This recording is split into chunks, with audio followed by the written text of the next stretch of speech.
Hey, just a little forward. This first two parts of this podcast was recorded in the previous week, so I do say things like we don't have fights this weekend. But once again, that was the last weekend, so I do apologize. Enjoyed the episode, though.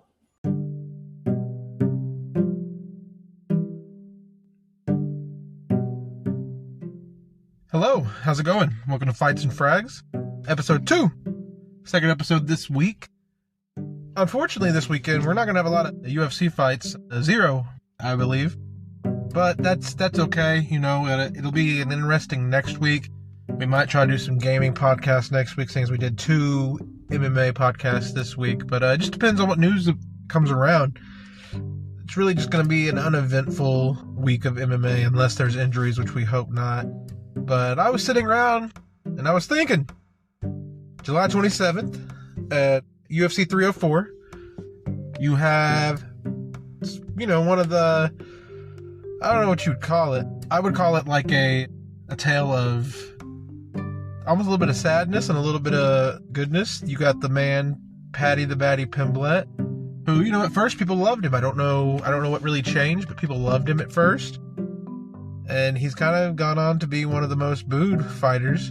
I don't know if the Ariel Helwani situation is what caused that. I don't really know too much. I just remember that he was really loved, and then people kind of really didn't like him.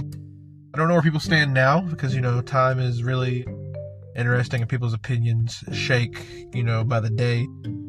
But it's Paddy Pimblet versus, once again, my man Bobby Green. I've told you guys this. Bobby Green is the man. He talks about, fights can be boring if you take it to the ground and just lay and pray. Some people love that. If you're a wrestling fan, if you're a Brazilian Jiu-Jitsu fan, or any of that, you love that stuff. That's what you do. You lay and pray, and that's how you win fights. Not always. You have your smishes. Get guys who smish, but, most of those guys, they're going to lay and pray. Your Colby Covington, stuff like that. Bobby Green's that's boring. He talked about how he fought, was it Islam? I believe it was, and Islam just laid and prayed him and beat him on the ground. I believe it was Islam. This is doing no research. This is just off of pure memory. Sitting here in my work's parking lot, hoping you guys don't hear the chainsaws going off in the background. I had to change sides of the building to record this, then drive back over there later. Anyway, I think Islam beat him by a lay and pray, which it wasn't like he really stood a chance anyway type of situation. But back to my point of Bobby Green versus Paddy the Baddy. I think Bobby Green's actually ranked. Is it 18th or 14th? It's one of those two. I think it might be 18th. Might be 14th. Both of those stayed out of my brain. Once again, just do your research. Look it up. I'm not going to right now. My phone's acting weird. But Bobby Green's ranked. And I think Paddy wants that rank. He's going for Bobby Green. I seen Paddy Pimblet said in an interview he believes Bobby Green's chin is gone after Jalen Turner knocked him out. They say that's one of the first things to go is your chin. I do kind of agree that the chin is one of the first things to go, as well as your ability to recover and the speed, right? The speed. Paddy really thinks that he's expecting Green to use his takedown defense and keep it on the feet. That's kind of a no-doubt, because that's Bobby Green's fighting. Bobby Green likes to stand up and bang. He's not really going to try to take you down. He really doesn't want to go on the ground with you, because once again, as I stated, he thinks those fights are boring. I think Paddy Pimblet's going to have to stand and bang with Bobby Green, but I think that he's underestimating Bobby Green. I did say that he said that he was a good opponent, blah blah blah, but he's just saying that his strength is that the youth, he's more young. Paddy's more young than Bobby, and that he thinks Bobby Green's chin is gone. Which, once again, you look at Bobby Green's career. As far as an MMA athlete, he's had a lot of slugfest. He's took a lot of damage. He's dealt a lot of damage. Man, I got my boy Bobby Green to win this, and that's just based off of the fact that he's a dog, and I really want to see Paddy take the L. Most logical people are going to say that Paddy Pimblet wins this because Paddy's young. He's got that dog in him. He's proven he can stand in there. But I got to take my boy Bobby Green. I'm always going to ride with my boy Bobby Green no matter what. I hope Bobby Green takes this W. And it wouldn't really move him further up the ranks, but I think it would move him further up in people's eyes. And hopefully Paddy gets that little bit of humble pie, because, he kind of needs it, There's nothing worse than a cocky fighter, except for maybe a bad cocky fighter, which Paddy is not a bad cocky fighter. Who do you guys think will win that fight?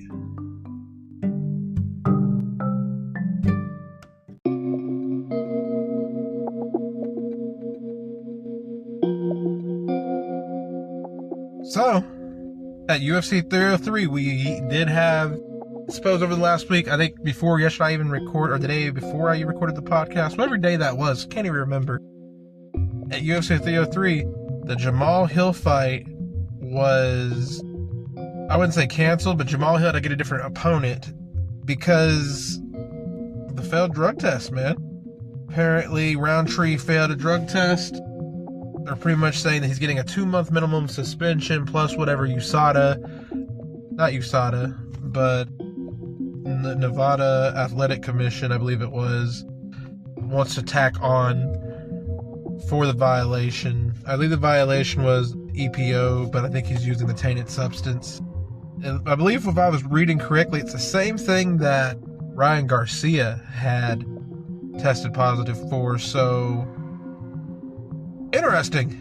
Said reduced suspension of 2 months minimum, and whatever they decide to tack on, which I guess that kind of depends on like if you work with them or whatnot from previous people who've been suspended. You know, they say if you don't really work with them, you don't tell them everything you took, you don't really help them out, they're going to make the suspension a little rough for you. Then again, that was in the USADA days. I'm pretty sure this is just whatever the Nevada Athletic Commission decides. Whatever commission it is, I think it's a commission decision on top of just the basic 2-month suspension. I don't know, but they did announce that it'll be Jamal Hill versus Carlos Ulberg. Still a good fight. I still think that Jamal Hill is coming back too early after suffering a pretty good punch. Now, did he actually go fully out? Did he go out? I don't think it matters. I'm not a medical expert, though. But I do think that once your brain is concussed, it's concussed no matter if you go to sleep or not. Maybe that going to sleep is the actual concussion. I'm not sure. I'm not a medical expert. I'm not trained to really tell you guys what a concussion really is. But I do think that after getting punched in the head to where you were unable to defend yourself intelligently, this little bit of a break is probably not going to fix your situation of being concussed. But what do I know? I'm just an overweight podcaster who, just does this from the car. I don't really know. But, Carlos Ulberg versus Jamal Hill. Sure, we'll watch that. I think I got Jamal Hill in that just because I don't know enough about Carlos Ulberg. Not really my type of division, not really. I'm sure he's got to be a pretty good fighter. Also, it could just be he was the one who was ready to go. Once again, this is a co-main, so they already had some fighters probably lined up for a co-main or and a main backup because, people do get hurt and they have to keep those around. This guy's probably pretty good. Some of you guys, if you are experts, you're probably like, dude, you're such a casual. Blah, blah, blah, blah, blah, blah, blah. It is what it is, dude. I can only remember so many people. I barely remember, Anyway, so we'll see how that works out. You hear that? Professional. Alrighty. So, who do you think wins that, guys? Jamal Hill or Carlos Ulberg? How long should a fighter have to stay out of fights after they've been hit? So I'm sure medical experts examined him, determined if he had a concussion or not. I do like to see that he's active, though. I will give him that. I do like to see the activity. You don't get a lot of that anymore. So, heck yeah, man. Let's go, Jamal Hill. I'm going to put my money on you just because I don't know Carlos Ulberg. Hopefully, it's a good fight. I'm hoping Jamal Hill gets a stoppage because he kind of needs that for his career. Not that he's on like a terrible fight streak or a losing streak or however you want to call it, but you never want to see a fighter lose 2 fights in a row. And given he did just fight what is arguably, to me, one of the greatest fighters we've ever seen come into the UFC based off of his dominance and how fast he got the title and things like that. But some will argue that.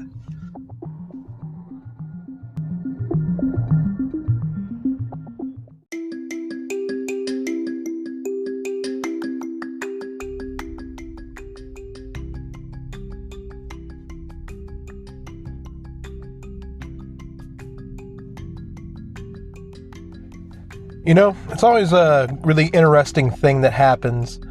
And at least for me, as a fan of, I'd say MMA, but I really just mostly watch UFC. But as a fan of the UFC, this really awesome thing happens, right?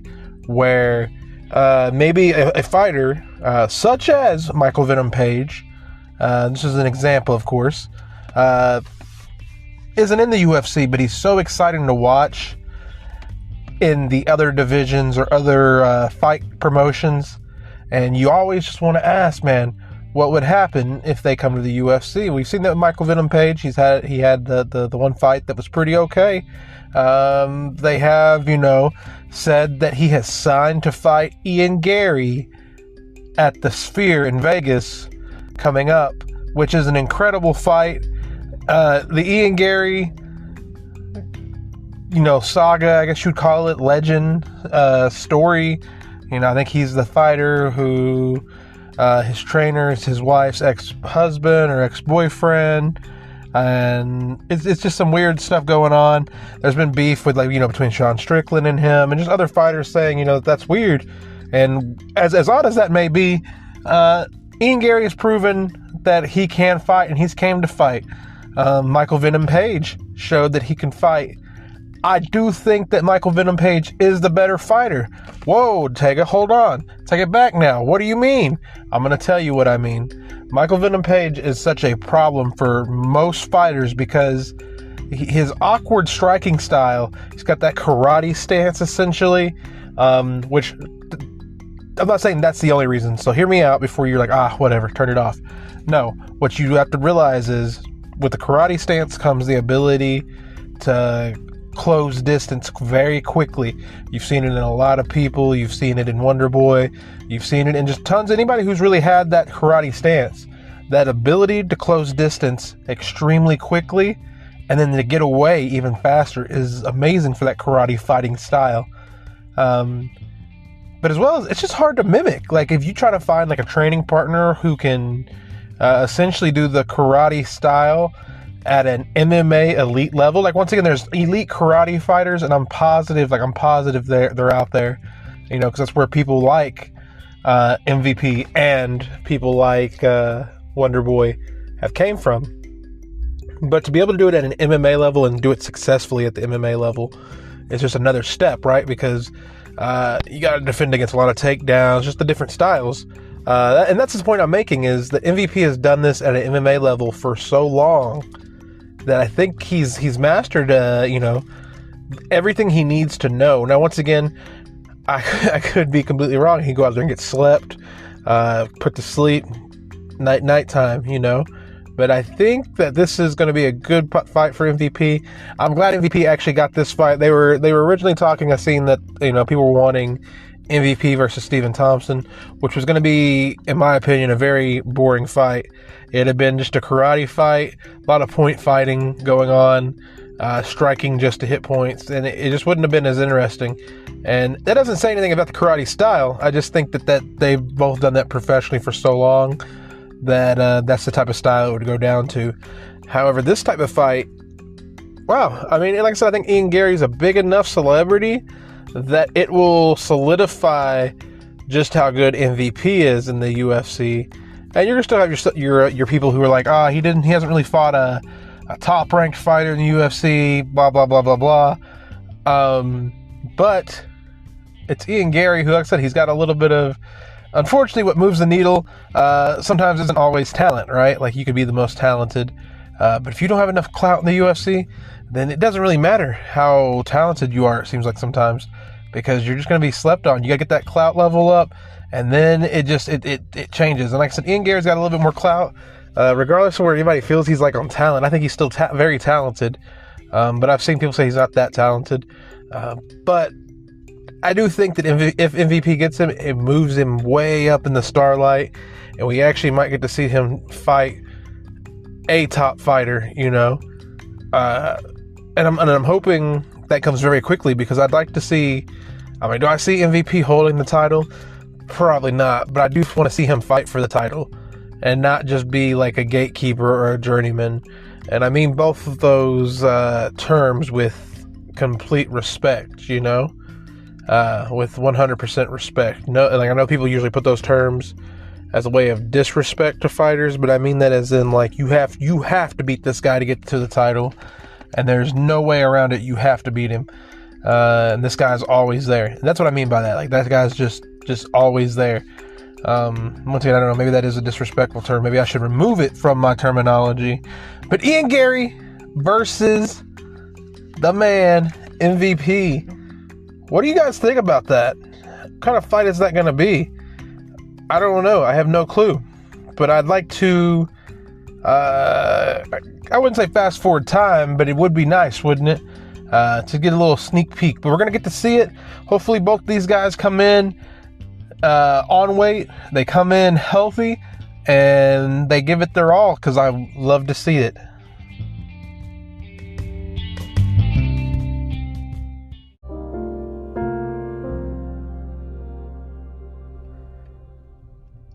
A little bit of Bellator in the news. As you guys know, I believe Bellator had sold their company to the Professional Fight League. If you remember, PFL, they kind of do like tournament-based fighting. It's point-based fighting, but not really like in the way that you think. It's more like a tournament style where you may get 3 fights a year or something like that, and whoever scores the highest, I suppose. I watched a little bit of it. It's interesting. I'm not really too familiar with the point system, so if you are familiar with the point system, drop me a comment, explain how it works, because I'm ignorant to it. So like, just look it up, look how their point system works. It's a very unique way of taking on the fight game, because you can score points for finishes, which will help you out later more than it would like decisions. It is a very interesting thing, but Bellator fighter Gegard Mousasi is now a free agent. He did not re-sign with the PFL. So I wonder what's going on there. I did see that he had complained. I was doing a little research into this topic before, and by little, I mean very little, but just enough that I could just read and see what's going on. And I seen he had complained that he could not get a fight. They would not fight him, which has been a lot of issues I've seen with Bellator fighters, which was they just could not get fights. There was no fights offered to them, I suppose, and they just did not, accept anything. I've seen Gegard Mousasi also was in some sort of insurance debacle, I suppose you'd call it, with Bellator / PFL, because I guess he claims some sort of, usually if you get hurt in the UFC while on the UFC's roster, and something to do with the UFC, I suppose, they pretty much take care of it for you. They take care of you. People complain that there's like no fighter insurance, stuff like that, which I do agree that there is like some issues, but I believe like the UFC usually just takes care of you. I guess Bellator was doing something similar, maybe not. All I know is that Gegard Mousasi had talked about how he was having issues with getting insurance stuff taken care of. Like he'd gotten hurt and nobody wanted to. Bellator was like, hey, it's no longer our problem because we sold the company. And PFL was kind of at the time just like, hey, it fell in between the laps of the sell and us acquiring it, so we don't know. So I guess it went to some sort of court of law. And I didn't see the outcome of that. I'm assuming PFL would have to pick it up because he was under contract with PFL at the time that all of this had started and all of this was reported. But either way, PFL said that they gave Gegard Mousasi a fight, and he did not accept it. He didn't want the fight. Instead, he just wanted to write his contract out, I suppose. Who's telling the truth here? Usually, I would say it is the company most of the time in this situation. However, I disagree this time around, because this is the same company, I believe, who had an issue with the if you remember the fighter Kayla, who had just entered the UFC coming over. They were making some very slanderous comments about her and about pretty much her jumping ship, which is not a good look on a company. So this actually might be on the company not picking it up and just losing a good fighter. Where does he go next? Who knows? I believe he was signed to the UFC. He did whatever. I don't know if he comes back to the UFC. But once again, all the talent that the UFC could get, as long as they're good, bring them on over, in my opinion. But once again, I'm not Uncle Dana. You have to ask Uncle Dana. Dana, what do we got to do to get some more fighters in here? More fights, that way we can never have a weekend of weekendless fights.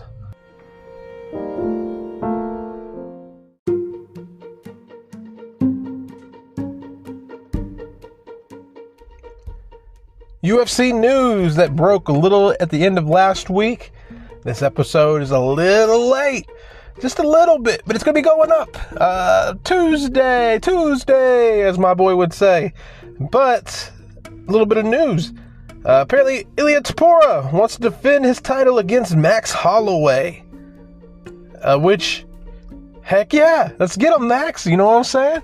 Put him down. Ilia Topuria says he's going to want to defend his fight against Max Holloway. Let him fight him. I want to see it. Ilia Topuria is good. Is he good enough to beat Max Holloway? What kind of question is that? Max is faster. He is more precise. He's gonna strike. He only strikes when he knows he can strike, and he's so quick. You have to. You can't just stand there and bang with him. I don't think that Ilia Topuria is ready for that. Maybe Ilia Topuria brings in a different type of ability to maybe just grab Max and hold him down, but I don't think so. I think Ilia Topuria thinks he can stand and bang with Max Holloway. Maybe he thinks because Max is a little older that he can do it. I know before Ilia Topuria said he didn't want to fight Max unless Max was going to put his BMF title up.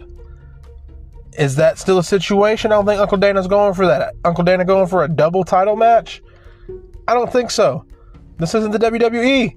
We might be the same company, but it's not the WWE.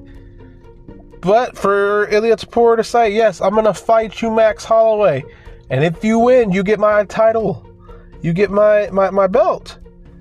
That is amazing. I don't think that Ilia Topuria is ready for that type of pressure unless he brings some sort of just something rough, something we haven't seen Max defend very well. He's going to get pieced up. He's going to have to get Max down and hold Max down. Submit Max, but for him to stand on the feet with Max is, well, you're standing in front of the Holloway train and they are going to murder. It's going to hit you and it's going to drop you. We've seen it. We're about to see it again. I don't think the fight is officially scheduled, but I did see that he is calling him out. He's agreeing to it. Now, does he agree to it on paper? That's a different story. It's easy to get in front of the cameras, in front of the media, in front of the microphone, on a computer, and say, I'm going to do this, this, and this. And then you just don't do it. It's really easy. Sign the contract, make it happen. Maybe we'll see an announcement this weekend at the UFC event for Ilia Topuria versus Max Holloway. All we can do is hope, right?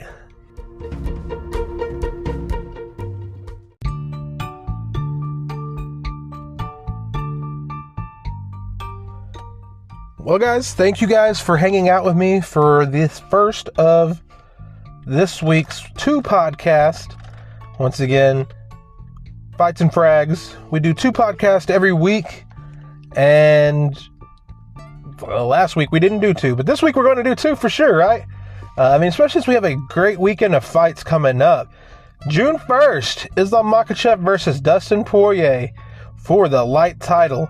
Islam Makhachev is pound for pound number 1 versus the number 4 ranked fighter in the lightweight division, Dustin Poirier. Dustin Poirier right now had some plus 700 odds to knock out Islam Makhachev. I don't think that happens. I think Islam takes him down and smashes him. But I went ahead and had to put something down on Dustin to knock him out because I'd rather get that W for the bad call that I make and not put money on, And then you got Sean Strickland versus Paulo Costa. Number 1 ranked Sean Strickland in the middleweight division versus number 7 Paulo Costa. Sean is the betting favorite right now, with Paulo Costa being the underdog. One thing about Paulo Costa is have that backup fighter ready. He's known to pull out of fights. He gets hurt a lot. He gets sick a lot. I stated it in last week's podcast. I'll say it again. Have that backup fighter ready. Who wins this one? I'm calling Sean Strickland. I think Sean Strickland drops him just because he's very hard to mimic his fight style. People have beat him. You got to take him down. You got to get him off the feet. And you can't let him put that pressure on you.